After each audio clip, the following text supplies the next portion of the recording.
4 days of Digestive Diseases Week, DDW 2024, done. So here we are in Washington, D.C. at the International Convention Center. Having just finished off a very interesting few days, we've seen some great updates with new molecules as we might expect. It's been another meeting where the focus has been heavily on P19s, new data from mirikizumab and gazelkumab in particular, with the key data from Quasar and Galaxy and ulcerative colitis and Crohn's disease specifically.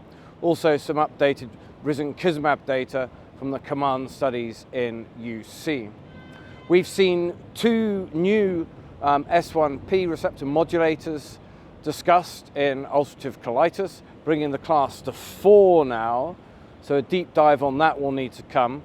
Those two new molecules have just presented phase 2 data, so we'll need to wait for the phase 3 data to see how they are competing or stacking up against ozanimod and etrasimod. There's been some other new molecules of interest, a very interesting live biotherapeutic that's been trialed in phase 2 in ulcerative colitis. Quite a lot of interesting data on environmental factors and diet, including the Mummy CD study from Su Ng's group in Hong Kong, and also data from their GIVS consortium across the Far East, looking at epidemiological factors and IBD onset. We've seen a couple of very interesting papers from the Danish team, including one actually in terms of looking at parents and timing of their IBD diagnosis, either before or after pregnancy, and implications for IBD risk in the infant.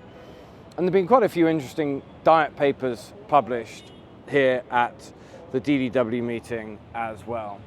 What else have we seen? We've seen some interesting, some slightly curious, and some almost downright bizarre tech solutions for IBD problems that exist and arguably some that don't exist. We've seen everything from robot pills that inject inside the body to sweat patches and wearables, and quite a lot of emerging interest, as we might expect in 2024, on generative AI and the use of GTPs.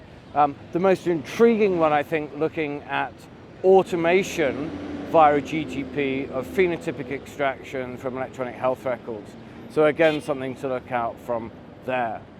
Arguably, not as much big-hitting new clinical trial data as we have seen at ECHO and UEG before. Some of the thunder stolen with Vivid1 and Sequence, to name just 2 studies. Of course, Profile, the ripples still spreading across the world, quite rightly, demonstrating conclusively the importance of early effective top-down therapy in Crohn's disease. Nuru Noor did another brilliant presentation on behalf of Miles Parks and the entire Profile team today. Great to get that data out further across the world. There's a lot more I need to go back to my notes and digest. Much of the great stuff from DDW, of course, is buried in the posters, and even more so in the interactions around the site. It's a fantastic meeting for networking, meeting old contacts and renewing friendships, but also meeting new people, talking about ideas. And certainly my team and I, hugely grateful to Nathan, Alex, Bear for their enthusiasm and wonderful company these days. Missing a few back home, of course, but it's been great for us to take the time to work out where we are, present our data in poster form this year, but also to really think about the next key steps and how we translate this to patients to stick with our outcomes of improving outcomes for people living with IBD today.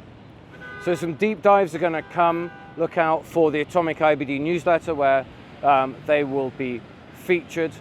Deep dives into the tech side of things, into S1P receptor modulators, and the P19 situation. The spoiler of which, I think, is that gazelkumab looks really great, this dual mode of action. Is it best in class now as a P19? I'm not going to answer that just now, but I'm going to give, I think, my thoughts on that very soon. So I'm going to go and walk back to the hotel, get a car to the airport, and write up my thoughts there. Thanks for listening in. From Washington, DC for now, goodbye.